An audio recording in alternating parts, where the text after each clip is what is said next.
என்ன காலையிலேருந்து ரொம்ப ப்ரெஷர் போட்டு கூப்பிட்டாங்க. அப்போவே நினச்சேன் நான் இதுக்குள்ளே ஏதோ உள்குத்துருக்கேன் அப்படின்ட்டு. நீங்கள் வந்தே ஆகணும்னு அடம் பிடிச்சிட்டாங்க. இதெல்லாம் பார்த்தாதுன்ட்டு நேற்று தானே முந்தானேத்து சாரி அந்த சண்டே அன்னைக்கு நடிகர் சங்கம் பொதுக்குழு நடந்துச்சு. ஏன்னா ஒருத்தர் ஓடி வந்து வரவேற்றாரு. நான் ஒரு யார் ஒரு நடிகர் சங்கத்தை வரவேற்கிறப்ப டேரக்டரு சார் உங்களுக்காக தான் நின்றுக்கிட்டது. அப்போ தான் தெரிஞ்சு சார் இங்கே ஏதோ ஒரு பொலிட்டிக்கல் திங்ஸ் இருக்குன்னுட்டு. வாழ்த்துக்கள் மகேந்திரன், ஹீரோவாக நடிச்சிருக்கீங்க. வில்லனாகவும் ட்ரை பண்ணியிருக்கலாம், இல்லை வில்லன் கூட பண்ணியிருக்கலாம். ஒன்றும் வாய்ப்பு கட்டாயமாக இருக்குது. கலைஞரில் நீங்கள் அண்ணன் ஆர்வி என்ன டக்குன்னு கிளம்பிட்டாங்க. நிறையா விஷயம் சொல்லிட்டு போனாங்க. அதில் அவர் ஒரு பாயிண்ட்டை சொல்லிட்டு போனார், சினிமா அப்படின்ட்டு ரிலீஸ் பற்றி. இப்போ ரிலீஸ் அப்படின்னோடனே திமுக காரன் பக்கம் டக்குன்னு திரும்பிடுவாங்க.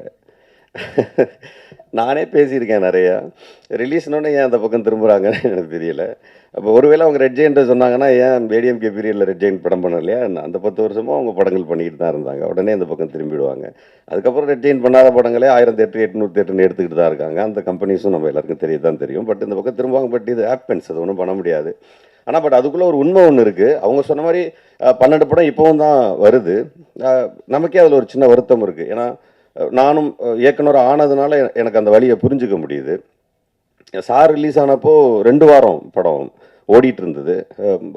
253 தேட்டர் ரிலீஸ் பண்ணோன்னு நினைக்கிறேன். நீங்கள் தான் சப்போர்ட் பண்ணீங்க.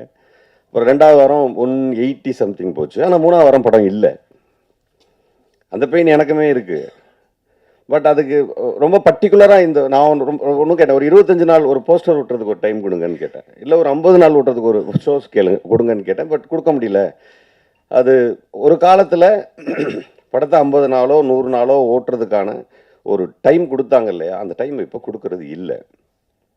பட் அவங்கள குறை சொல்கிற அதே சமயத்தில் ஆடியன்ஸும் ஒரு படம் ரிலீஸ் ஆன ஒரு வாரத்துக்கு அப்புறம் என்ன பண்ணிடுறாங்கன்னா, அதான் இன்னொரு 1 வாரம் 10 நாளில் ஓடிடியில் வந்துடுமே, இது எதுக்கு நம்ம வந்து தேட்டரில் பார்க்கணும் அப்படின்னு சொல்லும்போது ஒரு படத்தினுடைய ஆயுள் காலம் இப்போ ஈசல் மாதிரி 10 நாள் 12 நாள்னு மாறி போச்சு.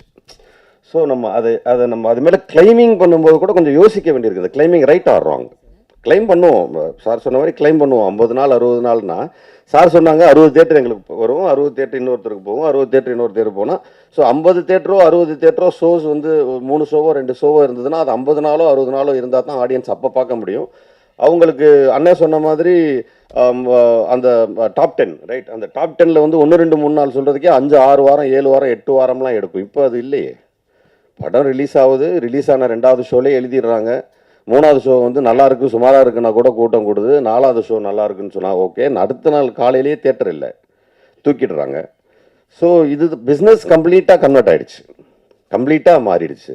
அதை நம்ம வந்து புரிஞ்சுக்கிட்டு அதுக்கு தகுந்த மாதிரி தான் படம் பண்ணணுமே தவிர, இப்போ ப்ரொடக்ஷன் சைடில் ப்ரொடியூசர்ஸ் வந்துட்டு ஒரு தடவை சார் விஷால் சார் பேசியிருந்தார், சின்ன ப்ரொடியூசர்ஸ்லாம் இனிமேல் வராதிங்க அப்படின்னு. உடனே நான் தான் முதல் கண்டன குரல் கொடுத்தேன், நேரடியாகவும் போய் சந்தித்தேன், இன்டர்வியூஸ்லாம் கொடுத்தேன்.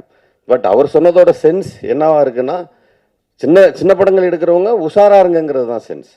ஆனால் அதை அவர் சொல்ல தெரியாமல் சொல்லிட்டார். அவர் உஷாராக இருங்க, கொஞ்சம் கேர்ஃபுல்லாக பண்ணுங்க அப்படிங்கிறது தான் சென்ஸ். ஆனால் அவர் சொன்னதுனால பல ப்ரொடியூசர்ஸ் ஓடி போன கதை உண்டுன்னு வச்சுங்களேன். அது ராங் இஸ் ராங், அது ஒன்றும் பண்ண முடியாது. பட் உண்மை என்னென்னா, சின்ன படம் எடுக்கிறவங்கள்ட்ட கேட்குறது ஒன்று தான், இந்த படம் என்ன மாதிரியான அட்டென்ஷனை ஆடியன்ஸ் கிட்ட கிரியேட் பண்ணும். முதல் கேள்வி, அந்த producers and directors in between அவங்க 2 பேருக்கும் தெரிய வேண்டியது, என்ன காரணத்துக்காக இவன் தேட்டருக்கு வரணும், என்ன மோட்டிவ் கிரியேட் பண்ணுறீங்க தேட்டர்ஸுக்கு அவன் வர்றதுக்கு. அப்போ எந்த மோட்டிவுமே கிரியேட் பண்ணாமல் வர்றதுக்கான எந்த வாய்ப்புகளையுமே உருவாக்காமல் இருக்கிறது யார் மேலே mistake? Even me, even you, even anybody, யாராக இருந்தாலும் அவனை உள்ளே வர்றதுக்கான ஆப்ஷனை நம்ம கிரியேட் பண்ணாதது நம்ம மிஸ்டேக்ஸ். ஸோ இனி வர்ற டைரக்டர்ஸ், ப்ரொடியூசர்ஸ், டெக்னீஷியன்ஸ் இந்த பஞ்ச் பாயிண்ட் இருந்தால் தான் வருவான். இதுதான் காரணம். இப்போ சொல்லுவாங்க கேஸ்ட் வச்சு படம் எடுக்கிறாங்க, மேபி காரணமாக இருக்கலாம். அவங்க மட்டும் வந்து படம் பார்த்தது காசாக மாறுறதான்னு நினைக்கலாம். மேபி அவங்களுக்கு மட்டுமான ப்ரீச்சிங்காக இருக்கலாம். மேபி அவங்களுக்கான முன்னேற்றமாக இருக்கலாம். மேபி அவங்க ரொம்ப நாள் அடிபட்டதற்கான மருந்தாக இருக்கலாம். Anything happened. பட் அந்த படத்துக்கு கூட்டம் கூடுதில்லை, காசாக மாறுதில்லை. ஸோ இப்போ ப்ரொடக்ஷன் அண்ட் டைரக்ஷன் இன்பிட்வீன், இந்த இன்பிட்வீன் அது காசாக மாறுறதுக்கும் தேட்டரில் படம் ஓடுறதுக்கான ரீசன், நான் சொல்கிறது ஒரு ரீசன். ஸ்டார்ஸ் அது வந்து நம்மளால் ஒன்றுமே பண்ண முடியாது, இட்ஸ் எ ரீசன். ஸ்டார்ஸ் வந்து கம்ப்ளீட்லி ரீசன். அவங்க வர்றது ஈவன் இப்போ விமல் சார் வச்சு நான் படம் பண்ணும்போது ஒரு முதல் நாள் 2வது நாள் 3வது நாள் வந்து தேட்டரில் முக்கால்வாசி ஆடியன்ஸ் உட்கார்ந்தது அது போஸ் வெங்கட்டுக்கு வரல, அந்த இசையமைப்பாளருக்கு வரல, ப்ரொடக்ஷன் எடிட்டர் யாருக்குமே வரல, விமல் சாருக்கு தான் வந்தாங்க. ஏன்னா அவர் களவாணியிலேருந்து அவர் ஒரு ஆடியன்ஸை சம்பாரிச்சு வச்சிருந்தார், அதுக்காக வந்திருந்தாங்க. ஸோ இப்போ ஹீரோஸ் கொடுக்குற சினிமா என்பது வேறு. ஸோ சினிமா எடுக்க வர்றவங்க ஈவன் இப்போ இந்த படத்தில் ஏன்னா இதையும் சேர்த்து சொல்லிடணும். கூடுதலாக இப்போ நான் சொல்லிக்கிட்டு இருந்த காரணங்களில் இந்த படத்தில் ஒன்று இருக்குது. பேய் படம், இந்த மாதிரியான த்ரில்லர்ஸ் அண்ட் கொஞ்சம் செக்ஸ் கலந்த படங்கள், சாமி படம், இது யார் நடித்தாலும் ஓடிடணும் ஒரு கிராமர் இருக்குது. ஸோ நீங்கள் இந்த கிராமரில் தப்பிச்சுக்கலாம். உங்களுக்கு ஒரு பேசிக் பிஸ்னஸ் வந்துடும். நீங்கள் அதில் ஹீரோ யார் வில்லன் யாருன்ற கூட பெருசாக பார்க்க மாட்டாங்க. வியாபாரிகள் வந்து கேட்க போகும்போதே அதான் கேட்குறாங்க, எத்தனை சாங் இருக்குது, 5 சாங் இருக்கா, 2 ஃபைட் இருக்கா, இது என்ன காரணம், என்ன ஜானர் படம், த்ரில்லர். இப்போ த்ரில்லர்னா உள்ளே எல்லாம் என்னன்னு போய் நோண்டி பார்க்கறது இல்லை. அதுக்கு ஒரு பேசிக் பிஸ்னஸ் இருக்கிறதா நினைக்கிறாங்க. என்னன்னா நமக்கு தெரியும் இது என்ன படம்னுட்டு. ஹிந்தியில் தெரியாது, அங்கேயே ஒரு 10-12 லட்ச ரூபாய்க்கு அந்த படத்தை விற்றுருவாங்க. கர்நாடகாவில் தெரியாது, ஒரு 10-12 லட்ச ரூபாய்க்கு விற்றுருவாங்க. இந்த மாதிரி பல்வேறு விதமான மொழிகளில் அது விற்கிறாங்க. விற்கும் போது ஒரு 25 ரூபா, 30 ரூபா, 50 ரூபா ஒரு பேசிக் பிஸ்னஸ் ஃபிக்ஸ் பண்ணுறாங்க. இப்படி ஏதோ ஒன்றாச்சும் வரும். ஆனால் நிறைய பேர் என்ன பண்ணுறாங்கன்னா, இந்த பிள்ளைங்க வந்து வீட்டில் படம் வரையும். ஒரு ஆர்டிஸ்ட்டு ஒருத்தனை படம் வரைஞ்சா அப்படியே அச்சு அசலாக வரைவான். ஊரே சொல்லும், என்ன பிரமாதமாக வரைஞ்சிருக்கீங்க. அது உண்மை. ஆனால் வீட்டில் ஒரு குழந்தை தப்பாக கிறுக்கும். அப்போ அம்மா சொல்லும், என்ன பிரமாதமாக வரைஞ்சிருக்கேன்னு. அந்த மாதிரி நமக்கு நாமே படம் எடுத்து நல்லா இருக்கு நம்ம சொல்லிக்கிறோமே தவிர ஊர் சொல்லணும் அது நல்லா இருக்குன்னு. அப்போ தான் அந்த படம் ஓடும். அப்புறம் நான் படம் எடுத்தேன் ஓடலை, நான் என்னையும் சேர்த்து தான் சொல்கிறேன். நான் படம் எடுத்தேன் ஓடலைன்னா படம் நல்லா இருந்தால் தான் ஓடும். இப்போ படம் நல்ல படம் என்பது வேறு. அது பல விருதுகளை எடுக்கும். 2 படமும் நிறைய விருதுகளை எடுத்துச்சு. அந்த மாதிரி நிறைய விருதுகளை எடுத்துச்சு. அது திருப்தி தரும். அதுதான் தரும்னு எங்களுக்கு தெரியும். பட் பணமாக மாறக்கூடிய திரைப்படங்களுக்கு யார் மேலே பிளேமிங் நீங்கள் வச்சிங்கனாலும் தப்பு. ஈவன் தியேட்டர்ஸ், டிஸ்ட்ரிபியூட்டர்ஸ், ப்ரொடியூசர்ஸ், இவங்க யார் மேலேயும் நீங்கள் பிளேமிங் பண்ணவே முடியாது. பண்ண சொன்ன மாதிரி ஒரு விஷயம் வேணால் பண்ணலாம்.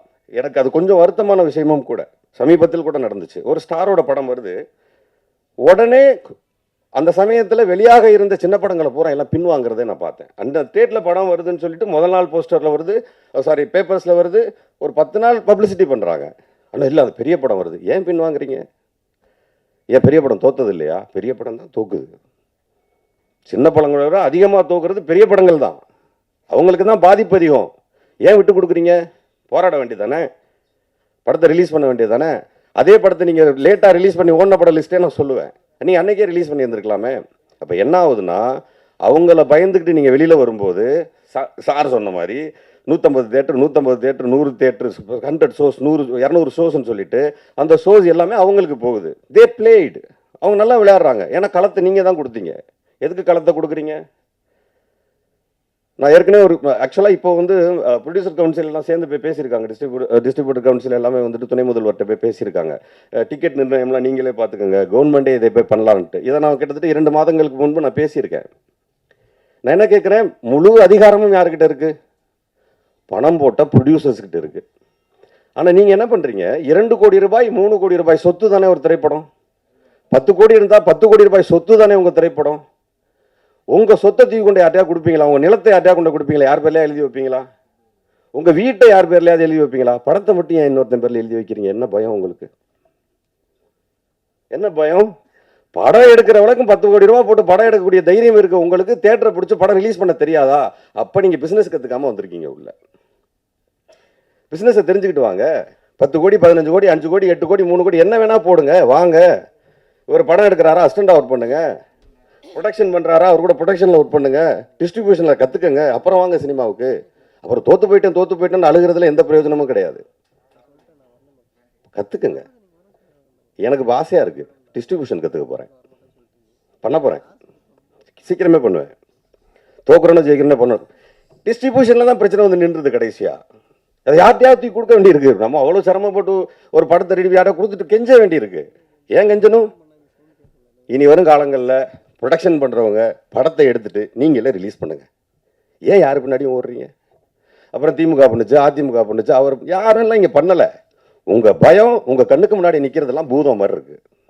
பயப்படாமல் படம் பண்ணுங்க, செய்யுங்க. இந்த திரைப்படம் பற்றிய வாழ்த்துக்கள், நன்றி. இரவின் விழிகள் வந்து சும்மா ஏதோ ஒரு ஆர்டினரியான ஒரு படமாக தான் இருக்கும்னு நினச்சிட்டு நான் ஒரு சாதாரணமாக தான் உட்காந்தேன். ஆனால் உண்மையாலுமே மிரட்டிட்டாங்க. Making is very good, all the best. இது ப்ரொடியூசரும் டைரக்டரும் 2 பேரும் சேர்ந்து நடித்து இதில் வந்து இந்த மாஸ்கை போட்டது ஒருத்தர், மாஸ்கை போட வச்சவர் ஒருத்தர் நினைக்கிறேன். கரெக்டாக? அவர் தான் மாஸ்கில் இருக்கிறவர். ஆமாம், 2 பேர் பண்ணுற லொல்லு ஜாஸ்தியாக இருக்கும் போல் இருக்கு படத்தில். ரொம்ப அழகாக பண்ணியிருந்தாங்க மேக்கிங்கு. நம்ம கேமராமேனை சொல்லாமல் இருக்க முடியாது. நல்லா பியூட்டிஃபுல் ஷாட்ஸு. அந்த லொக்கேஷனில் எடுக்கிறது ரொம்ப டஃப், காட்டில் போய் எடுக்கிறதெல்லாம். அதுலேயும் வந்து ஒரு நேர்த்தியான ஒரு ஃபோட்டோகிராஃபி. மியூசிக் ரொம்ப நல்லா இருந்தது. ரொம்ப இந்த படத்தினுடைய கருவுக்கு ஏற்றாற் போல் அந்த சஸ்பென்ஸு, த்ரில்லரும், அந்த பேங்கு நல்லா கலக்கியிருக்கீங்க. பாடலும் நல்லா இருக்குது. 2 1.5 பாட்டு தான் போட்டிங்க, 5 பாட்டுன்னு சொல்லிவிட்டு அந்த 3.5 பாட்டு இவங்களே வச்சுருக்காங்க போல இருக்கு. அந்த 3.5 பாட்டு போட்டிருந்தா இன்னும் கொஞ்சம் நேரம் நல்லா. எனக்கு பாடல் பார்க்குறதுல ரொம்ப ஆசை. ஏன்னா இந்த ஹீரோயினுங்களெல்லாம் அதை நல்லா பார்த்துருக்கலாமேன்னு ஆசை தான், வேறு ஒன்றும். அவங்களுக்கும் அதான் எதிர்பார்த்தாங்க. ஏன்னா சாயந்தரம் ரொம்ப நேரமாக வெயிட் பண்ணிகிட்ருக்கிறவங்களுக்கு ஒரு அழகான விஷயம் கிடைக்கு பாருங்கள். ஆமான்றாரு பாருங்க நம்ம அண்ணன்.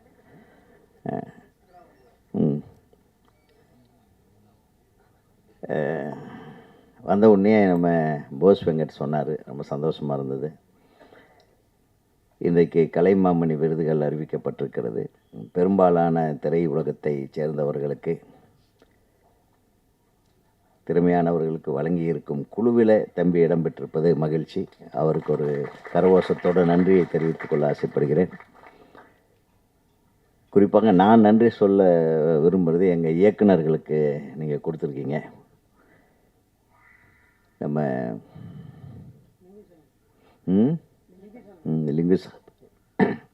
லிங்குசாமி, வெங்கட் பிரபுவா,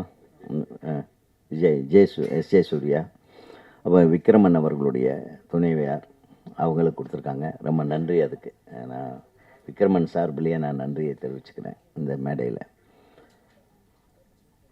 ஏன்னா இந்த மாதிரி தேர்வுக்குழுவில் இருக்கிறது ஒரு பெரிய கஷ்டமான விஷயம். சாதாரண விஷயம் இல்லை, சந்தோஷப்படக்கூடிய விஷயம் இல்லை. நிறைய ப்ரெஷர்ஸ் இருக்கும். நம்ம தேர்ந்தெடுக்கும்போது ரொம்ப ஜாக்கிரதையாக இருக்கணும். அந்த கிட்டத்தட்ட கடந்த ஒரு 15 நாளாக ஆஸ்கார் விருதுக்கு இந்தியாவிலிருந்து அனுப்பக்கூடிய படத்தை தேர்ந்தெடுக்கிற குழுவில் நாங்கள் ரொம்ப கஷ்டப்பட்டோம். ஏன்னா நிறைய படங்கள், நல்ல படங்கள் வந்தது. ஒரு பெரிய குறை வந்து தமிழ்லேருந்து எந்த படமும் வரல. ஏன்னா கொஞ்ச நாளாக பார்த்தீங்கன்னா திரையரங்குகளில் கூட்டமே வர்றதில்லைன்றாங்க. ஏன் திரையரங்கத்துக்கு கூட்டம் வரல? இப்போ இன்றைக்கி அதுதான் மெயின் மேட்ரு. படங்கள் எல்லாருமே எடுத்துக்கிட்டு இருக்கிறாங்க, கஷ்டப்பட்டு வர்றாங்க. இந்த மாதிரி இளைஞர்கள் புதுசாக ஏதோ முயற்சி பண்ணி ஏதாவது ஒரு மாற்றத்தை கொண்டு வந்துடணும், ஒரு பெரிய விடியலை உருவாக்கணும், ஒரு நல்ல எதிர்காலத்துக்காக போராடி கொண்டு வருகிற கலைஞர்களுக்கெல்லாம் அந்த படத்தை எடுத்து முடித்த கடைசியில் பெரிய போராட்டமாக போகுது அந்த ரிலீஸ் பண்ணுறதுக்கு. ஒரு கடந்த மாதம் ரிலீஸ் ஆன ஒரு மிகப்பெரிய படத்துக்கு கூட ஒரு ஊரில் வெறும் 9 பேர் தான் தேட்டரில் உட்காந்துருந்தாங்க. இன்றைக்கி இப்போ டைரக்டர் விக்ரமன் எனக்கு சொன்னார், வெறும் 9 பேர் தான் சார் உட்காந்துருந்தாங்க. நான் அடிக்கடி சொல்கிறது உண்டு, பெரும்பாலுமாக ரிலீஸ் செய்யப்படுகின்ற சிறிய படங்கள் அந்த தயாரிப்பாளர்களுக்கே தெரியறதில்லை எந்த தேட்டரில் ஓடுதுன்னு, எந்த ஷோ ஓடுறதுன்னு தெரியுது. ஸோ இந்த மாதிரி விஷயங்கள் எல்லாம் வந்து களைவதற்கு நம்ம பேசத்தான் முடியும். பண்ணுற இடத்துல நம்ம இல்லை. ஸோ பண்ணுற இடத்துக்கு பக்கத்தில் இருக்கிற போஸ் வெங்கட் எப்படி வந்து ஒரு திரைப்படத்தை வெளியிட வேண்டும். அட்லீஸ்ட் ஒரு படத்துக்கு நீங்கள் தேட்டரு வந்து 100 தேட்டர் கூட கொடுக்க வேண்டாம், ஒரு 50 தேட்டர் கொடுத்தாலும் அந்த தேட்டரில் காலை காட்சியிலேருந்து இரவு காட்சி வரையிலும் அந்த படமே ஓடணுன்ற ஒரு கட்டாயத்தை நம்ம உருவாக்கணும். நிறைய படங்கள் பார்த்திங்கன்னா நம்ம காலத்தில் கூட, நம்ம பொன்னுமணின்னு ஒரு படம் அது ரிலீஸ் ஆகும்போது கிட்டத்தட்ட 16 படங்கள் ரிலீஸ் ஆச்சு. ராஜ்கிரண் சார் படம், பி வாசு சார் படம், என்னோடய படம், வாசு சார் படம், இந்த மாதிரி நிறைய படங்கள். அந்த 16 படங்களில் பார்த்திங்கன்னா முதல் வாரம் அப்போல்லாம் வந்து விமர்சனம் உங்களுக்கு தெரியும், 1 2 3 4 5 6ன்னு இந்த மாதிரி போடுவாங்க. அதில் முதல் இடத்துல முதல் வாரம் ஒரு படம் இருக்கும். 2வது வாரம் அந்த படங்கள் எல்லாமே ஓடும். ஏன்னா ஒவ்வொரு படத்துக்கும் வந்து ஒரு 50 தேட்டர், 60 தேட்டர், 40 தேட்டர், 70 தேட்டர், பெரிய படங்களுக்கு 80 தேட்டர் கொடுப்பாங்க. 2வது வாரத்தில் வந்து முதல் வாரத்தில் முதல் இடத்தில் இருந்த படம் வந்து 2வது இடத்துக்கு போயிடும். அது 2வது 3வது இடத்துல இருந்த படம் முதல் இடத்துக்கு வரும். எவ்வளவு அழகாக இருந்தது பாருங்க.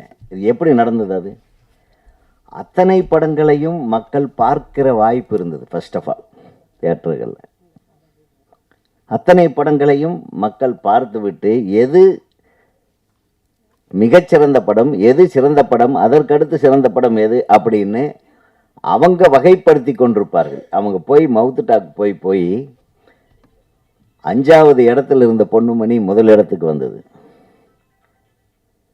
முதல் இடத்துல இருந்த பார்த்திபனுடைய படம் உள்ளே வெளியே, அது 5வது இடத்துக்கு போகுது. 2வது இடத்துக்கு அரண்மனை கிளி. இதெல்லாம் வந்து நான் எதுக்கு சொல்கிறேன்னா, ஆனால் அந்த 16 படங்களில் 12 படங்கள் வெற்றி படங்கள் தான். அந்த 12 படத்தை தயாரித்த தயாரிப்பாளர்களுக்கும் அவங்க போட்ட காசோட லாபத்தோடு அவங்களுக்கு காசு வந்தது. அதை வெளியிட்ட வெளியீட்டாளர்களுக்கு லாபம், தியேட்டருக்கும் லாபம், தயாரிப்பாளருக்கும் லாபம். அந்த சினிமாவை கொண்டு வர எல்லோரும் முயற்சிக்க வேண்டும் என்று ஒரு அன்பான வேண்டுகோளை நான் யாருக்கிட்ட வைக்கிறதுனே தெரியல. இயக்குனர் சங்கத்தோட தலைவருங்கிற முறையில் இது யாராச்சும் செய்யுங்கன்னு ஆண்டவனை பார்த்து தான் கேட்க வேண்டியதாக இருக்குது. அதை யார் செய்கிறார்களோ அவங்களுக்கு தான் எங்களோட ஓட்டு, சினிமாக்காரங்களோட ஓட்டு. ஏன்னா அந்த சினிமா மீண்டும் வந்தால், இங்கே இருக்காங்க பாங்க இத்தனை பத்திரிகையாளர்களோட வாழ்க்கை, தொழில்நுட்ப கலைஞர்களோட வாழ்க்கை, ஒவ்வொரு படத்துக்கு பின்னாடி வேலை செய்கிற ஆயிரக்கணக்கான பேர்களோட வாழ்க்கை தொடர்ந்து பலப்படும். இன்றைக்கி உலக அரங்கத்துக்கு ஒரு சினிமா போகிற தேர்வுக்குழுவில் இருக்கும்போது நான் போய் முதல்ல தேடி பார்த்தது தமிழ் படம் வந்திருக்கான்னா தமிழ் படம் வரல. அதே எனக்கு மிகப்பெரிய அப்செட். நம்ம தமிழ் படம் எங்கே நோக்கி போய் பார்த்தா 4 தெலுங்கு படம் வருது, 4 கன்னட படம் வருது. எங்கே போச்சு நம்மளுடைய கிரியேட்டிவிட்டி? எங்கே மிஸ் ஆகுது? எங்கே நம்ம மிஸ் பண்ணுறோம்? தமிழ் சினிமாவை காக்க வேண்டிய ஒரு கட்டாய சூழ்நிலையில் இந்த மாதிரி இளைஞர்கள் எவ்வளவோ கஷ்டப்பட்டு ஒரு விஷயத்தை முன்னெடுத்து கொண்டு வர்றாங்க. இதுக்கு சரியான தியேட்டர்களை கொடுங்க. இந்த தியேட்டரில் படம் ஓடுது, ஒரு 4-5 நாள் ஓட வச்சாதான் அது 4-5 நாளாக அந்த படம் ஓடுதேன்னு சொல்லி ஒரு 10 பேர் வருவான். 10 பேர் 100 பேராக வாய்ப்பு இருக்கிற திரைப்படங்கள் நிறைய கடந்த காலங்களில், கடந்த மாதம் ரிலீஸ் ஆன ஒரு 12 படத்தில் ஒரு 10 படம் நானே பார்த்தேன். அதில் 7-8 படம் நல்லாவே இருந்தது, ஆனால் எந்த படமுமே ஓடல. ஸோ நம்ம தமிழ் திரை ரசிகர்களே, நான் அவங்கள தான் கெஞ்சணும், தயவு பண்ணி எல்லா படத்தையும் போய் பாருங்கள். பெரிய படம் வருதுங்கிறதுக்காக உங்கள் காசை சேர்த்து வச்சு டிக்கெட்டுக்கு 150 ரூபா கொடுக்குற டிக்கெட்டுக்கு போய் 1500 ரூபா கொடுத்து படம் பார்க்குறத விட்டுட்டு இந்த 100 ரூபா 80 ரூபாய்க்கு காட்டுற இந்த சின்ன படங்களை பாருங்கள். அது மட்டும் இல்லை, இன்னொரு தியேட்டர் உரிமையாளர்களுக்கு ஒரு வேண்டுகோளை வைக்கிறேன். நான் கொஞ்ச நாளைக்கு முன்னாடி லண்டன் போயிருந்தப்போ என் குழந்தை அங்கே படிச்சுட்டு இருந்தாங்க. அவங்க வந்து ஒரு டோக்கன் வச்சுருந்தாங்க. இது என்னம்மா டோக்கன்? என்ன வாங்க டேடி சினிமாவுக்கு போனான்னு. ஏன்னா இந்த ஒரு டோக்கன் வந்து இந்த மாதத்துக்கு நம்ம 10 படம் பார்த்துக்கலாம். இந்த தேட்டரில் கொடுத்துட்டாங்க. அந்த தேட்டரில் ஓடுற சினிமா 10 சினிமாவை ஒரு மாதத்துக்கு நம்ம பார்த்துடலாம். அதுக்கும் ஒரு அமௌண்ட், அவ்வளோதான். அந்த மாதிரி ஒரு 1000 ரூபா வசூல் பண்ணிவிட்டு ஒரு மாதத்துக்கு 10 படம் நாங்கள் தேட்டரில் பார்த்துக்கலாம் அப்படிங்கிற மாதிரியான டிக்கெட்டை கூட தியேட்டர் அதிபர்கள் விற்கல. எந்த படம் ஓடினாலும் போய் பார்த்துக்கலாம், எத்தனை தடவை வேணாலும் பார்த்துக்கலாம். இது எப்படி இருக்குது? ஏதோ ஒன்று செஞ்சு சினிமாவை காப்பாற்றுங்க, காப்பாற்றுறதுக்கு உதவிகரமாக இருங்கன்னு சினிமாவை காப்பாற்றும் வல்லமை படைத்தவர்களுக்கு எனது வேண்டுகோளை வைத்து, இந்த திரைப்படம் ஒரு மிகப்பெரிய கனவோடு எடுத்திருக்கிறார்கள். பார்த்திபன் சார்கிட்ட ஒர்க் பண்ணேன்னு சொன்னீங்க இல்லை, அந்த மேக்கிங் ஸ்டைல் தெரியுது. இந்த படத்தில் நீங்கள் சொல்ல வர்ற கருத்து நல்ல கருத்து. நீங்கள் அது குறிப்பிட்டு சொன்னீங்க, இன்னும் பெண்களுக்கு போதுமான அளவுக்கு பாதுகாப்பு இல்லாத ஒரு சூழ்நிலை தான் தமிழ்நாட்டில் இருந்து கொண்டிருக்கிறது. ஒவ்வொரு காலகட்டத்திலையும் அப்படி தான் இருக்குது. எல்லா நான் இன்றைக்கு மட்டும் சொல்லலை. இவர் சொன்ன மாதிரி 47லேருந்து இன்றைக்கி வரையிலும் என்றைக்கு ஒரு பொம்பளை தனியாக மிட் நைட்டில் சுதந்திரமாக போயிட்டு வராளோ அன்றைக்கி தான் இந்த நாட்டுக்கு சுதந்திரம்னு சொன்னாங்க. அந்த சுதந்திரம் இன்னும் கிடைக்கல. ஏன் பகல் நேரத்திலே தனியாக போக முடியாது போல. ஆக ஒரு ஒரு குறிப்பிட்ட நோக்கத்தோடு எடுக்கப்பட்ட இந்த திரைப்படத்தை அனைவரும் ஆதரியுங்கள்.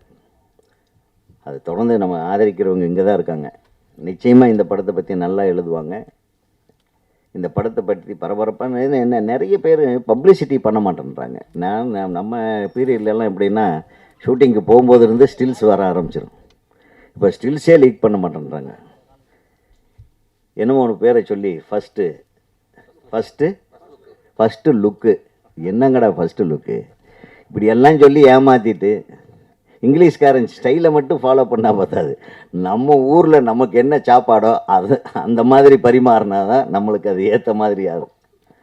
அதனால் ஃபஸ்ட்டு ஷூட்டிங் போகும்போது ஃபஸ்ட்டு வீக்கில் என்னென்ன ஷூட் பண்ணுறோமோ என்னென்ன இதுக்கு அதுக்கெல்லாம் அனுப்புனீங்கன்னா அவங்கெல்லாம் அழகாக போடுவாங்க. ஒவ்வொரு படத்தை பற்றி எழுதுவாங்க. ஒரு 20 தடவையாவது ப்ரெஸ்ஸை கூப்பிட்டு நாங்கள் பேசுவோம். அந்த முறைகளை எல்லாம் திரும்பி கொண்டு வாங்க. இவங்கக்கிட்ட நிறைய வேலை வாங்கலாம். அவங்க ரெடியாக இருக்காங்க. கூப்பிட்ட என்னடா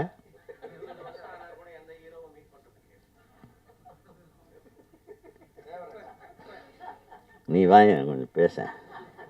அது நீ பேசுன இன்னும் பரபரப்பாய். அதை ஹீரோக்கள் பார்க்குறது இல்லை, ஹீரோயின் பார்த்துறாங்கல்ல. உன்னை நிறைய ஹீரோயின் போட்டோவா போட்டுட்ருக்கீங்க. அவர் ஹீரோவை போய் பார்க்குறதே கிடையாது. இவர் பார்க்குறது இல்லை. சரி, பாதி உண்மை இருக்குது அதில் நீங்கள் சொன்னதில். அதை நான் சொல்கிறேன், நம்ம ஹீரோக்களை விட்டுருங்க. அட்லீஸ்ட் இயக்குனர்கள் நீங்கள் என்ன பண்ணுறீங்கன்னா படம் எடுக்கும்போது அப்பப்போ அந்த ஸ்டில்ஸை கொண்டு வந்து அப்பப்போ பரபரப்பாக அதை வெளியிட்டுட்டே இருக்கணும். அது என்ன எடுத்துகிட்ருக்கிறீங்க, எப்படி பண்ணிகிட்ருக்கீங்க, எந்த ஊரில் ஷூட்டிங் நடக்குது, இந்த மாதிரி விஷயங்களே இப்போ இவங்களுக்கு யாருக்கும் தெரியுதில்லை. படம் இந்த மாதிரி போட்டு ஆடியோ ரிலீஸுக்கு வரும்போது இந்த மாதிரி ஒரு படத்துக்கு ஆடியோ ரிலீஸுன்னு இல்லை. உண்மை தானே இது? அதான் இது அநியாயமாக இருக்குது. நம்மளும் சரியில்லை. அதனால் நம்ம மேக்கிங்கில் கான்சன்ட்ரேட் பண்ணுறோமே தவிர இன்றைக்கி பப்ளிசிட்டிக்கு வந்து எல்லாம் ஒரே டைமில் வந்து நீங்கள் தான் உங்கள் கையில் தான் படம் இருக்குது, உங்கள் கையில் தான் படம் இருக்குதுன்னு சொல்லி அவங்க கையில் என்னத்தை இருக்குது? பாவம் ஒன்றும் இல்லை. படம் நல்லா இருந்தால் நல்லா இருக்குன்னு எழுத போகிறாங்க. அப்புறம் அவங்கள போட்டு நம்ம யூடியூபர்ஸை திட்டுறோம். அது வேறு ஒரு பக்கம். அவங்கள ஏதோ ஒன்று அவங்க பண்ணுறாங்க, ஏதோ தப்பாவது நம்ம படத்தை பற்றி சொல்கிறாங்களேன்னு சந்தோஷப்படுங்க. ஆக இந்த படத்துக்கு நல்லா பப்ளிசிட்டி கொடுங்க. மிகப்பெரிய வெற்றி படமாக இது அமைய எனது மனமார்ந்த வாழ்த்துக்களை தமிழ்நாடு திரைப்பட இயக்குநர்கள் சங்கத்தின் சார்பாக தெரிவிப்பதில் மகிழ்ச்சி அடைகிறேன். அடுத்து நம்ம பேரரசு இருக்கார், என் சார்பாக அவர் நிறைய பேசுவார். அதுக்கப்புறம் என்ன, நீ ஹீரோயின்கள்லாம் இருக்காங்க, அவங்கள பற்றியெல்லாம் நீ பேச வேண்டியிருக்கு. நான் யார் பேரையும் சொல்லலைப்பா, உனக்காக சந்தோஷப்படு. ஹீரோயின்களுக்கும் எனது மனமார்ந்த வாழ்த்துக்கள். அனைத்து தொழில்நுட்ப கலைஞர்களுக்கும் எனது வாழ்த்துக்கள். நன்றி. 6 மாதத்துலேருந்து போஸ்வங்கட்டிலேருந்து கலைஞர் வரைக்கும் எல்லா கண்டட்டையும் கலக்கி கொடுத்தாச்சு. நானே கலங்கி போயிருக்கேன் என்னடா பேசுகிறதுன்ட்டு. அதிமுக சார்பாக இங்கே வந்து வாழ்த்திய ஆர் உதயகுமார் சாருக்கும், திமுக சார்பாக இந்த இரவின் விழிகள் படத்தை வாழ்த்திய போஸ் வெங்கட் அவர்களுக்கும், நாம் தமிழர் சார்பாக இந்த இரவின் விழிகள் படத்தை வாழ்த்தி பேசி அமர்ந்திருக்கும் அண்ணன் கலைஞர் அவர்களுக்கும், பாஜக சேரவிருக்கும் அனைவருக்கும், இல்லை அதான் சேர போகிறாங்க மற்றவங்களாம், ஆமாம் சேரப்போ அனைவருக்கும் என்னுடைய நன்றி. இது ஃபஸ்ட்டு பார்த்தா எல்லோரும் ஒரு பேச்சையும் கேட்டு அசந்துட்டேன். அதில் கதாநாயகி நீமா வாமான்னு சொல்ல அளவுக்கு ஆகிப்போச்சு. அவங்க நல்ல நடிகை நிரூபிச்சிட்டாங்க. அவங்க டேரக்டர் மாதிரி மிமிக்ரி, அவர் எப்படி பேசுவாரோ அதே மாதிரி மிமிக்ரி பண்ணாங்க பாருங்கள். அங்கேயே சிறந்த நடிகை ஆகிட்டாங்க. வாழ்த்துக்கள். நல்லா மிமிக்ரி பண்ணுறீங்க. அடுத்து கோமல் சர்மா அவர்கள் அவங்க அரசியல் தலைவர்கள் பேச வேண்டிய பேச்செல்லாம் பேசியிருக்காங்க. கலைஞர் சார், சீமான் அண்ணன் பேச வேண்டியது அவங்க பேசிட்டாங்க. இப்போ சோஷியல் மீடியா எந்த அளவுக்கு கேவலமாக இருக்குது, எந்த தப்பாக யூஸ் பண்ணுறாங்க, அது எப்படி சரியாக யூஸ் பண்ணணும். உண்மையிலேயே ஒரு சினிமா விழாவில் வந்து ஒரு சமூகத்துக்கு தேவையான விஷயத்த சொல்லிட்டாங்க. நன்றி.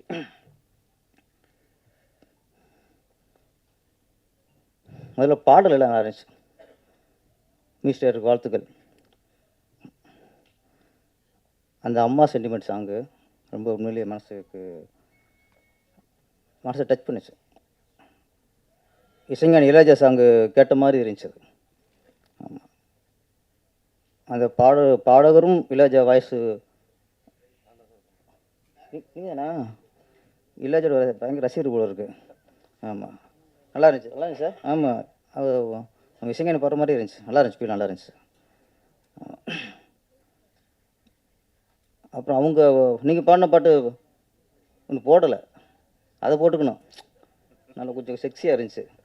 உதயகுமார் சார் ஃபீல் பண்ணார், இது இந்த படத்தில் தான் இருக்குனாரு. ஆமாம் சார், அது போடலை அப்படின்னாரு. அது இப்போ விட்டாங்க சார், நான் கிளம்புறேன்ட்டார்.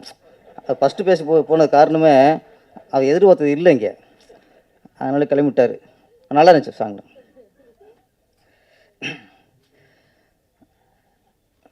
ட்ரெய்லர் நான் அந்த உதவி இயக்குனராக சேர்றதுக்கு முன்னாடி அப்போ நிறைய படங்கள் ட்ரெய்லர் தேட்டரில் போடுவாங்கள்ல. அப்படியே ஃபஸ்ட்டு இப்போ ஒரு ட்ரெய்லர் பார்த்து வியந்ததுன்னா ஊமை வெளிகள் தான். மிரண்டான், ஏடா இப்படி ஒரு ட்ரெய்லர் ஆகிட்டு எப்போ படம் வருங்கிற அளவுக்கு அது எதிர்பார்ப்பு உண்டாக்குச்சு. அது மாதிரி இரவு விழிகளும் சில ஷார்ட்ஸ்லாம் சூப்பராக இருந்துச்சு. கேமராமேன் பாஸ்கர் இருக்க வாழ்த்துக்கள் சார். அந்த டாப் ஆங்கிள் அப்படியே அந்த கார் போகிறதுலாம் ரொம்ப ரொம்ப மிரட்சியாக இருந்துச்சு. ஒளிப்பு ரொம்ப இந்த படத்துக்கு மிகப்பெரிய பலம். அப்புறம் ப்ரொடியூசர் அவரே கதாநாயகன், அவர் பேர் வற்புறுத்தி போட்டுட்ருக்காரு ஹீரோவா. ஆமாம், அவர் சிலது கதைக்கு தேவைப்படும். சில முகங்கள் வந்து இப்போ என் ராசவன் மனசில் வந்து அதுக்கு ராஜகிரண் தான், வேறு யாரும் அந்த நல்லி எலும்பு கடிக்க முடியாது, அதுக்கு அவர் தான். அந்த மாதிரி சில படங்களுக்கு அந்த உருவம் தான் கதாநாயகன். அழகா சிவப்பா அதெல்லாம் அது வேறு. இந்த கதைக்கு கரெக்டாக தேவைப்பட்டிருக்கு. ஆனால் ரொம்ப அதிகமாக முகமுடி போட்டு வந்துட்டிய, அங்கேயும் கொஞ்சம் உஷாராயிட்டார். அவர் ஃபுல்லாக தாங்க மாட்டாருன்ட்டு முகமுடி போட்டு எப்போ கட்டணுமோ எப்போ கழட்டிட்டார். டயருக்கு யோர்மனாலும் தான் அவர் நடிச்சிருக்கிறாரு. இயக்குனர் சிக்கல் ராஜேஷ். சிக்கல்லாம் சொன்ன மாதிரி ஏகப்பட்ட சிக்கல் இருக்குது, நாட்டிலே ஏகப்பட்ட சிக்கல் இருக்குது. அது எப்போ கலைய போகிறோம் தெரியும், 2026 கலையும் எல்லாத்தையும். ஏகப்பட்ட சிக்கல் இருக்குது. ஆனால் சிக்கலுங்கிறது எங்கள் ஊர் நம்மளை மாதிரி தான் ஊர் பாசம் உள்ளவர். ஊர் பேரை கூட வச்சுக்கிட்டாரு. த்ரில்லர் மூவி, நல்ல கண்டென்ட். சொல்லும்போது இன்றைக்கி பெண்கள் நிலை இந்த நாட்டில் எவ்வளோ மோசமாக இருக்குது. நம்ம சொல்லிக்கிருக்கோம், அப்படியே பெண்கள் சுதந்திரமாக அடைஞ்சிட்டாங்க, பெண்கள் இன்றைக்கி ஆணுக்கு நிகர் பெண், பெண்கள் இன்றைக்கி புரட்சி பெண், புதுமை பெண், நம்மளாம் சொல்லிக்கிறது தான். அப்படியே இன்றைக்கி பெண்கள் மாதிரி கேவலமான இது இல்லை. சொன்ன மாதிரி அதுக்கு கொஞ்சம் சொன்னார், நைட்டில் போனால் தான் சுதந்திரம்னா பகலே போக முடியல. அன்றைக்கி சொன்னாங்க, எந்த ஒரு இரவில் ஒரு பெண் நகையெல்லாம் அணிஞ்சிட்டு எப்போ தனியாக போகிறாங்களோ அன்னைக்கு தான் சுதந்திரம்ட்டு. இன்றைக்கி நகை மட்டும் போகாது, கற்பும் போயிடும் போல இருக்கும். அதுக்கு விழிப்புணர்வு ஏற்படுத்த மாதிரி இந்த இரவின் விழிகள் நல்ல ஒரு த்ரில்லருங்கும்போது உங்களுக்கு இப்போ பிஸ்னஸ் பிரச்சனை இல்லை, அப்படியே பண்ணிடலாம். படம் வெற்றியுடைய வாழ்த்துக்கள். இன்றைக்கி எல்லோரும் பேசும்போது படத்தோட வெளியீடு, சின்ன படங்களுக்குள்ள பிரச்சனைகள், ரிலீஸில் உள்ள பிரச்சனைகள், ஆர் விஜயகுமாரில் சார்லேருந்து போஸ்டங்கட் சார்லேருந்து கலைஞர் மன்ன வரைக்கும் இன்றைக்கி அதுதான் இன்றைக்கி ஒரு ஆதங்கம், ஒரு கவலை. சினிமாவில் உள்ள ஒரு பெரிய இடர்பாடு. இன்றைக்கி படம் எடுக்கிறது இன்றைக்கி பெரிய விஷயமே இல்லை. அதை ரிலீஸ் பண்ணுறது தான் பெரிய விஷயமா இருக்குது. ஒரு சின்ன படத்தை ரிலீஸ் பண்ணுறது தான் முதல் வெற்றியாக இருக்குது இன்றைக்கி. நம்ம நிறைய சொல்கிறோம், தேட்டருக்கு வர மாட்டேங்கிறாங்க, தேட்ரு கிடைக்க மாட்டேங்குது, ஷோ மாற்றி மாற்றி கொடுக்குறாங்க. ஆளுக்கு ஒரு ஆராய்ச்சி பண்ணிக்கிட்டு இருக்கோம்ண்ணே. ஒவ்வொருத்தரும் ஒரு விஷயம் சொல்லிக்கிட்டு இருக்கோம். ஆனால் இது வந்து நம்ம ஒரு தேட்டருக்காரங்களை குறை சொல்லிட முடியாது, தயாரிப்பாளரும் குறை சொல்லிட முடியாது, மக்களுக்கு குறை சொல்ல முடியுமா? அவங்க குறை சொல்ல முடியாது. நிறைய சின்ன படங்களை அவங்க பார்த்து மிகப்பெரிய வெற்றி அடை வச்சுருக்காங்க. எத்தனை சின்ன படம் ஓடி இருக்குது. அப்போ மக்களும் குறை சொல்ல முடியாது. இங்கே எங்கே என்ன சிக்கல், என்ன பிரச்சனை, இது ஆராய வேண்டிய விஷயமா இருக்குது தவிர இதில் ஒரு குற்றச்சாட்டாக ஒரு இதை நம்ம கொடுக்குற மாதிரி இல்லை. ஆனால் ஒன்றே ஒன்று உண்மை, முன்னெல்லாம் சினிமா நல்லா இருக்கணும்னு எல்லா சினிமாக்காரும் நினைப்பான். சினிமா நல்லா இருக்கணும் எல்லா தயாரிப்பும் நினைப்பாங்க. சினிமா நல்லா இருக்கணும் எல்லா நடிகரும் நினைப்பாங்க. சினிமா நல்லா இருக்கணும் எல்லா இயக்குனரும் நினைப்பாங்க. ஆனால் இன்றைக்கி இல்லை. நான் நல்லா இருக்கணும், என் படம் மட்டும் ஓடணும், என் படம் ஓடணும் ஓடாட்டேண்ணே, என் படத்தை எல்லாத்துலேயும் போட்டு நான் வசூல் வரணும், இத்தனை கோடி வசூல் நான் சொல்லணும். ஒரு ப்ரொடியூசரு எல்லா தேட்டரும் அவர் கவர் பண்ணிடுறாரு. இன்னொரு ப்ரொடியூசருக்கு தேட்டர் வேணுமெங்கிற அவங்க கவலைப்பட்டதில்லை.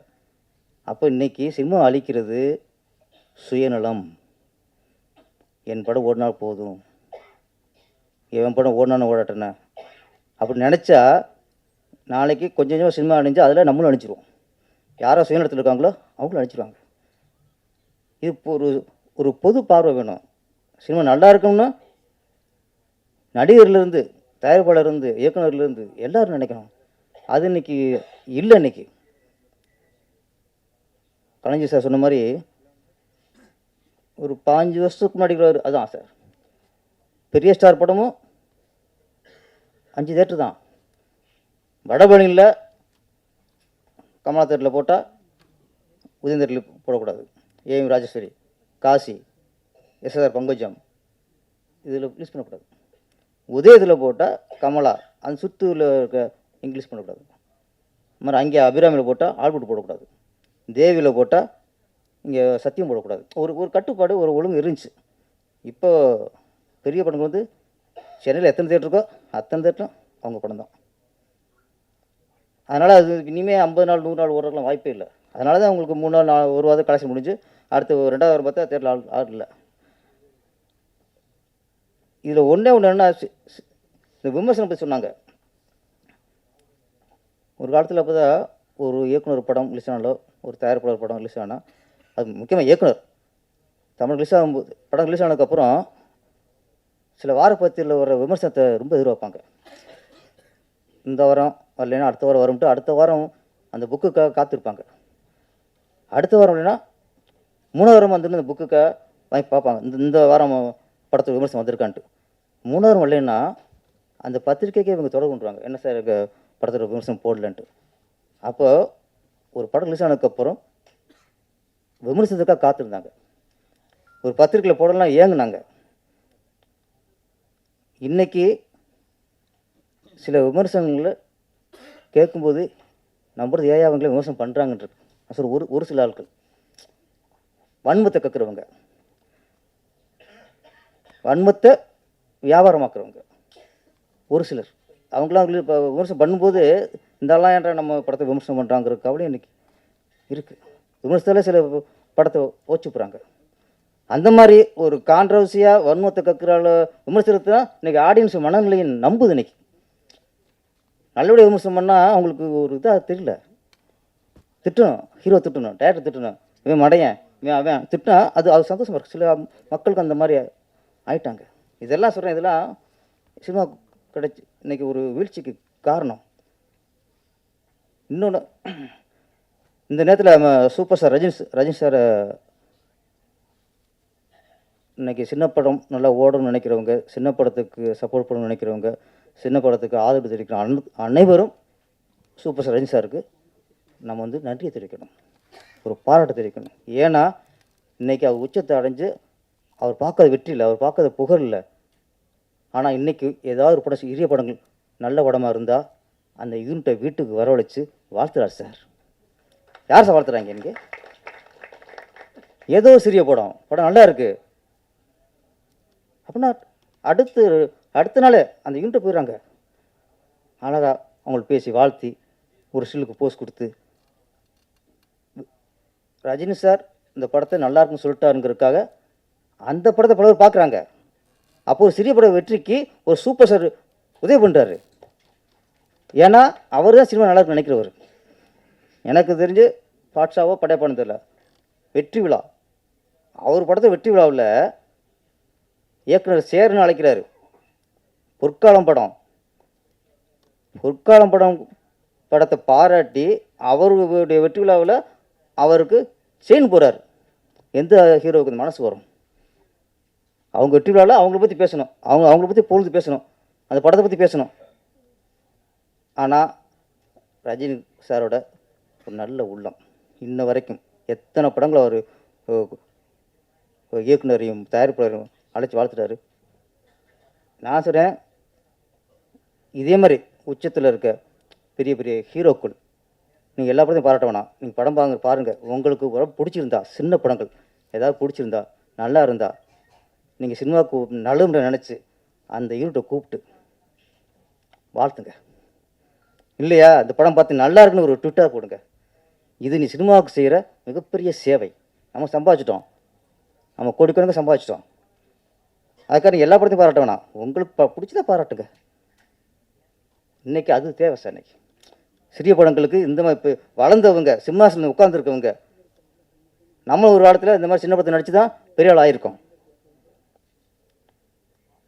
இது மிகப்பெரிய இன்றைக்கி இருக்க காலகட்டத்துக்கு சிறிய நல்ல படங்களுக்கு பெரிய ஹீரோக்கள் அவங்க வாழ்த்தினாலே அது மிகப்பெரிய ஒரு வெற்றியை தரும்.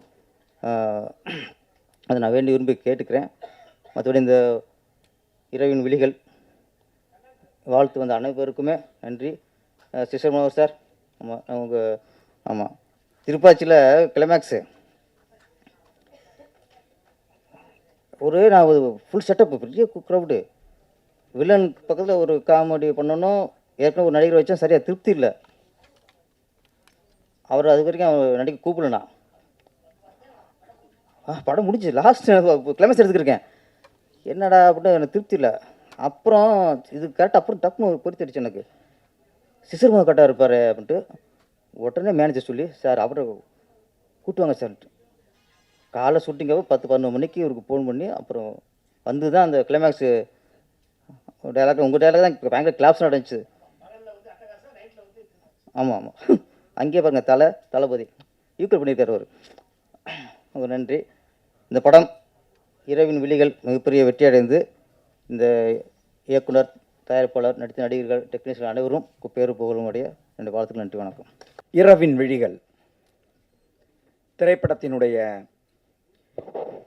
இசை வெளியீட்டு விழாவில் பங்கேற்றிருக்கிற தொழில்நுட்ப கலைஞர்கள், நண்பர்கள், தோழர்கள் அனைவருக்கும் மாலை வணக்கம்.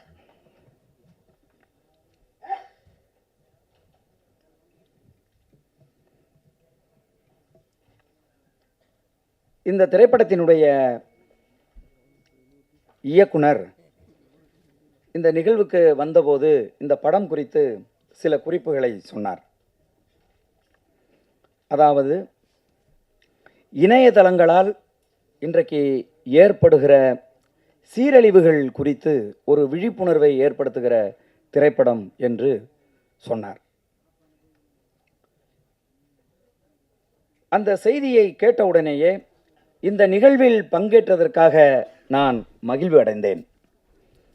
இந்த திரைப்படத்தினுடைய வெளிப்பாடுகள் எதுவும் அது போன்ற ஒரு சிந்தனையை ஏற்படுத்தவில்லை. ஒரு ஹாரர் மூவி மாதிரி தான் ஒரு ஃபீல் இருந்தது. அது ஹாரர் மூவியாக இருந்தாலும் கூட அந்த திரைப்படம் சொல்லுகிற செய்தி என்பது இன்றைக்கு சமூகத்தை சீரழித்து கொண்டிருக்கிற, மிக மோசமான விளைவுகளை ஏற்படுத்தி கொண்டிருக்கிற ஒரு செய்தி குறித்த விழிப்புணர்வை இந்த திரைப்படத்தினுடைய இயக்குனர் ஏற்படுத்தி இருக்கிறார். அதற்காக ஒரு படைப்பை உருவாக்கி இருக்கிறார் என்பது போற்றுதலுக்குரிய ஒரு விஷயம்.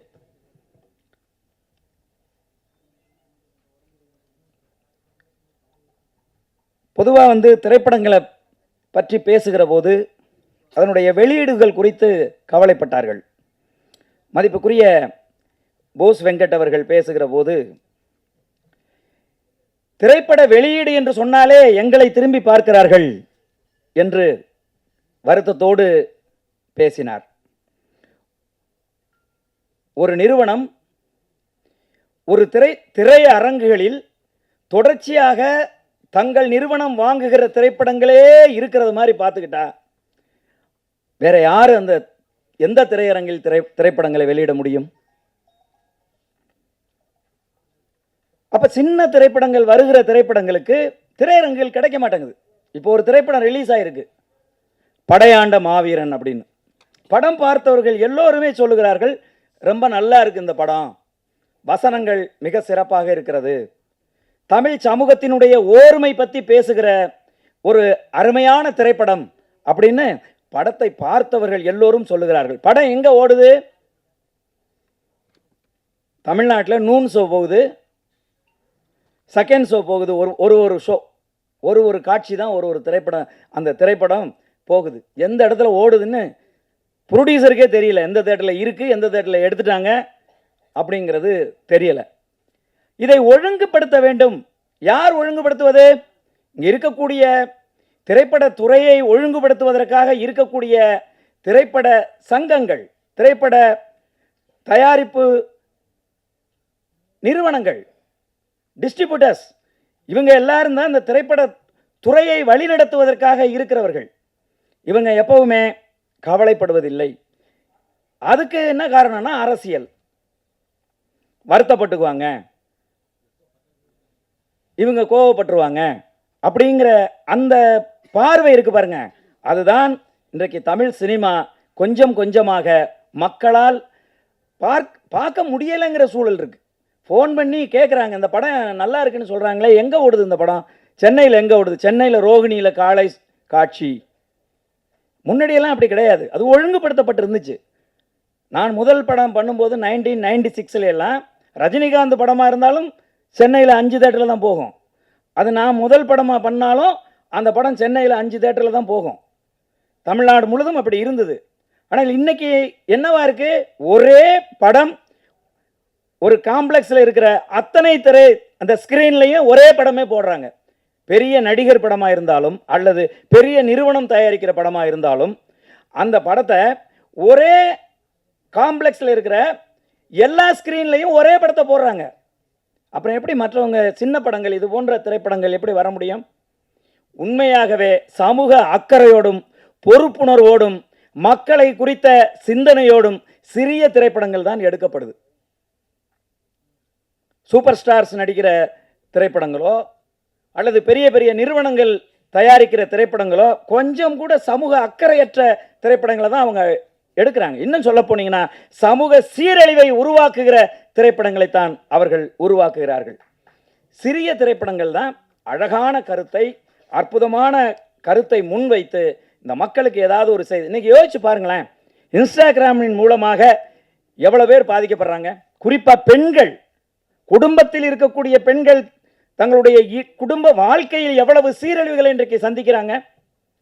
இந்த இணையதளங்களின் மூலமாக எவ்வளவு மர்டர்ஸ், எவ்வளவு கொலைகள் இன்றைக்கு நடந்து கொண்டிருக்கிறது.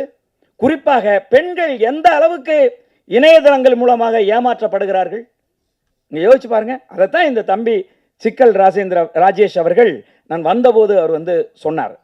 அப்ப நமக்கு பொறுப்பு இருக்கு. இன்னைக்கு கையில செல்போன் வச்சிருக்கக்கூடிய ஒவ்வொருத்தரை பார்க்கின்ற போதும் அச்சம் ஏற்படுகிற ஒரு சூழல் இன்றைக்கு உருவாயிருக்கு. நம்முடைய பிள்ளைகள் இன்றைக்கு செல்போனை வச்சிருக்காங்க. வீட்டில் இருக்கிறவங்க யாரும் ஒருத்தரோடு ஒருத்தர் மனம் விட்டு பேசுகிற நிலை இன்னைக்கு இல்லை. இன்னைக்கு யோசிச்சு பாருங்க, நம்ம குழந்தைகளோடு நம்ம மனதை விட்டு உட்கார வச்சு சோபாவில் உட்கார வச்சு ஒரு 10 நிமிஷம் பேச முடியுதா? நம்ம பேசிக்கிட்டே இருப்போம், போனை நோண்டிக்கிட்டே இருப்பான். அப்ப இந்த இணையதளத்துக்கு அடிமையாகி விட்டோம். நைட்டு 2 மணிக்கு போன் பண்ணாலும் ஒரே ரிங்கில் நண்பர்கள் எடுக்கிறாங்க, கவலைப்படவே தேவையில்லை. விடிய 3 மணிக்கு போன் பண்ணாலும் ஒரே ரிங்கில் நண்பர்கள் எடுக்கிறாங்க. என்ன காரணம்? யாரும் தூங்குறது இல்லை. என்னங்க, நான் சும்மா நீங்கள் முழிச்சிருக்கீங்களான்னு பார்க்கறதுக்காக அடித்தேன், இன்னும் தூங்கலையா? இல்லை தலைவா, ஷார்ட்ஸ் பார்த்துக்கிட்டு இருக்கேன் தலைவா அப்படிங்கிறாங்க. அப்போ இணையதளங்கள் இன்றைக்கு ஏற்படுத்துகிற இந்த பாதிப்பு இருக்கு பாருங்க, அதுதான் ஒட்டுமொத்தமாக சினிமா துறையவும் இன்னைக்கு வந்து ஒரு மிகப்பெரிய பாதிப்புக்கு வந்து ஏற்படுத்தி இருக்கு. திரையரங்குகள் இன்னைக்கெல்லாம் வந்து திரையரங்கில் படம் போடுறது அப்படிங்கிறது, அதுவும் சிறிய திரைப்படங்களை திரையரங்குக்கு கொண்டு வர்றது அப்படிங்கிறது பண விரயம் அப்படிங்கிறது மாதிரியான ஒரு சூழலை தான் இன்னைக்கு தமிழ் சினிமா ஏற்படுத்தி வச்சிருக்கு. தம்பி வீரா பேசும்போது சொன்னாங்க, ஆந்திராவில் வந்து சின்ன சின்ன திரைப்படங்கள் வந்து பெரிய பெரிய வெற்றிகள் வந்து அடையுது அப்படின்னு சொல்லி. அங்கெல்லாம் ஒரு ஒழுங்கு இருக்கு.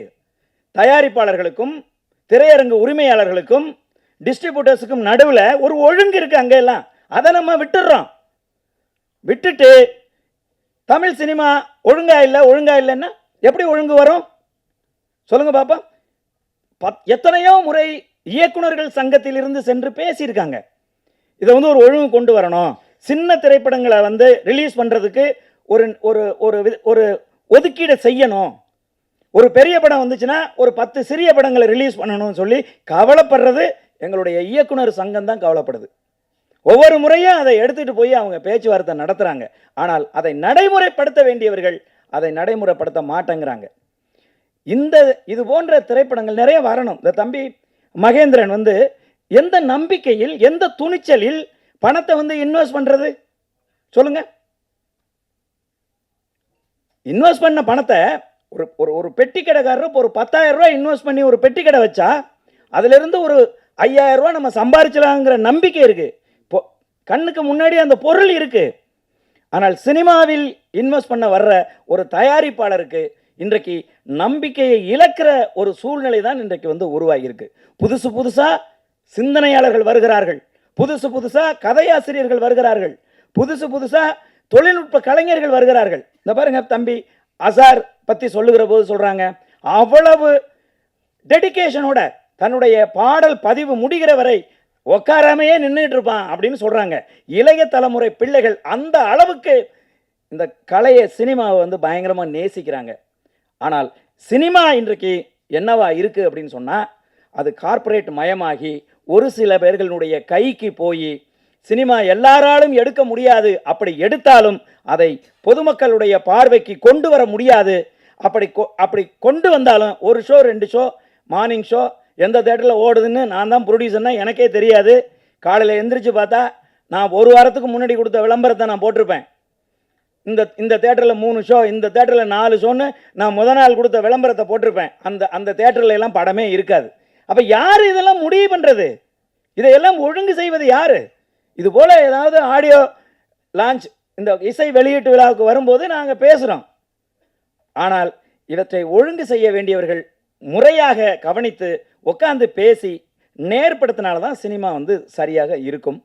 இந்த திரைப்படத்தை பொறுத்தளவில் வந்து அண்ணன் போஸ் வெங்கட் அவர்கள் சொன்னது போல இது நிச்சயமாக வந்து ஒரு பிஸ்னஸ் ஆகக்கூடிய ஒரு மெட்டீரியல் தான். இது வந்து ரொம்ப பிரமாதமாக வந்து ஒளிப்பதிவு செய்யப்பட்டிருக்கு. இந்த திரைப்படம் ரொம்ப பிரமாண்டமாக வந்து காட்சி அமைப்புகளை வந்து தம்பி பாஸ்கர் அவர்கள் மிக அற்புதமாக வந்து ஒளிப்பதிவு செய்திருக்கிறார்.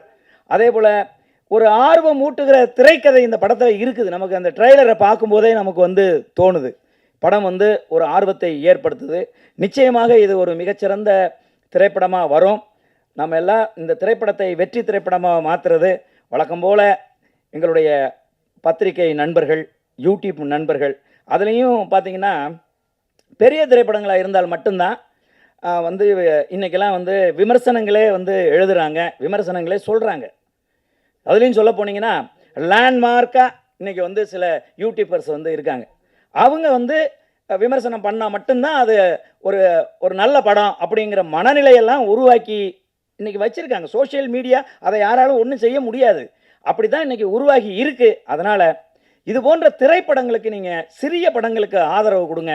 என்னைக்காவது ஒரு நாள் தான் இந்த கதாநாயகர்களோட படங்கள் வரும். ஆனால் சிறிய திரைப்படங்கள் தொடர்ச்சியாக வந்துக்கிட்டே இருக்கும். அப்போ நம்ம யார் பக்கம் நிற்கணும்? என்னைக்காவது ஒரு தடவை வரப்போகிற வருஷத்துக்கு ஒரு தடவை ஒரு ஹீரோ ஒரு படம் நடிக்கிறாரு.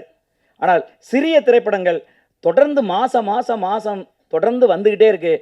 இந்த திரைப்படங்களை நம்ம ஊக்குவிக்கணும். அதை சரியான திரைப்படங்களை மக்களுக்கு எடுத்து சொல்லணும். மக்களை நீங்கள் திரையரங்குக்கு வர வைக்கிற பெரும் பணி மீடியா கையில் தான் இருக்குது. இந்த திரைப்படம் இரவின் விழிகளை நாங்கள் உங்களிடம் ஒப்படைத்து விடைபெறுகிறேன். நன்றி, வணக்கம்.